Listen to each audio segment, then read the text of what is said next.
اے جہاد سے ڈرنے والو، تم کہیں رہو، موت تو تمہیں آ کر رہے گی، خواہ مضبوط قلعوں میں رہو۔ اور ان لوگوں کو اگر کوئی فائدہ پہنچتا ہے تو کہتے ہیں یہ اللہ کی طرف سے ہے، اور اگر کوئی مصیبت پہنچتی ہے تو اے پیغمبر تم سے کہتے ہیں کہ یہ آپ کی وجہ سے ہمیں پہنچی ہے۔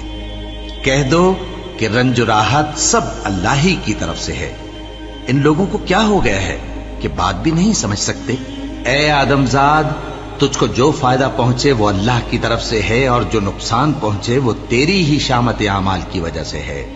اور اے نبی، ہم نے تم کو لوگوں کی ہدایت کے لیے پیغمبر بنا کر بھیجا ہے، اور اس بات کا اللہ ہی گواہ کافی ہے۔ جو شخص رسول کی فرما برداری کرتا ہے تو بے شک اس نے اللہ کی فرما برداری کی، اور جو نافرمانی کرے تو اے پیغمبر تمہیں ہم نے ان کا نگہبان بنا کر نہیں بھیجا۔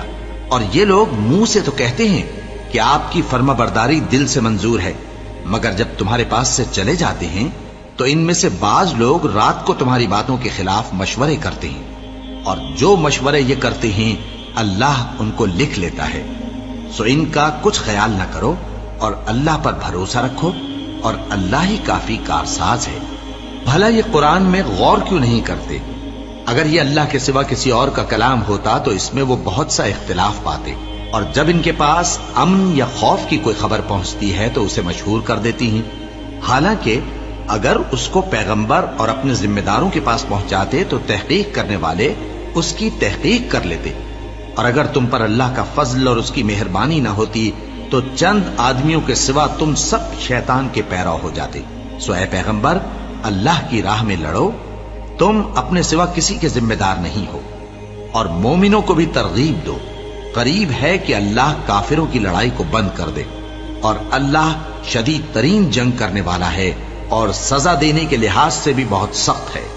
جو شخص نیک بات کی سفارش کرے تو اس کو اس کے ثواب میں سے حصہ ملے گا، اور جو بری بات کی سفارش کرے اس کو اس کے عذاب میں سے حصہ ملے گا، اور اللہ ہر چیز پر قدرت رکھتا ہے۔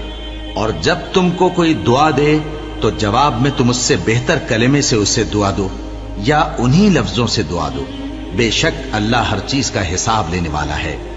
اللہ وہ معبود برحق ہے کہ اس کے سوا کوئی عبادت کے لائق نہیں۔ وہ قیامت کے دن تم سب کو ضرور جمع کرے گا، اور اللہ سے بڑھ کر بات کا سچا کون ہوگا؟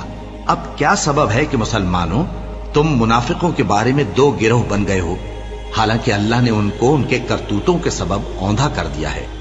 کیا تم چاہتے ہو کہ جس شخص کو اللہ نے گمراہ رہنے دیا ہے اس کو رستے پر لے آؤ، اور جس شخص کو اللہ گمراہ رہنے دے تم اس کے لیے کبھی بھی رستہ نہیں پاؤ گے؟